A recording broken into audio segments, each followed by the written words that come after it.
ঘড়িতে বাজছে এখন বিকেল 6টা। আর এই সময় বাইরের পরিবেশটা একবার দেখো, বাইরে কালো মেঘ জমেছে আকাশে, দেখে মনে হচ্ছে যেন সন্ধ্যাবেলা।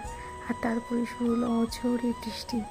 যদিও গতকাল ছিল শ্রী শ্রী জগন্নাথ দেবের পবিত্র স্নানযাত্রা, তো বৃষ্টি তো হতেই হবে। সো হাই এভরিওয়ান, কেমন আছো তোমরা? Welcome back to my channel.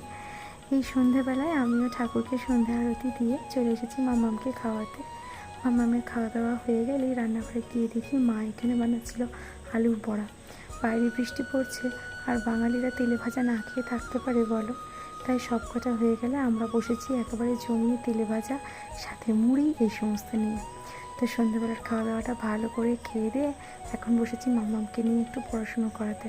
সে পড়াশুনো তো করেই না, তবে তার বইগুলো ভালোই তার খেলার সঙ্গে হয়ে উঠেছে। যাই হোক, এই করতে করতে মামামের সঙ্গে অনেকটা খুনসুটি করতে করতে আমার বৃষ্টির সন্ধ্যেটা পেরিয়ে গেল।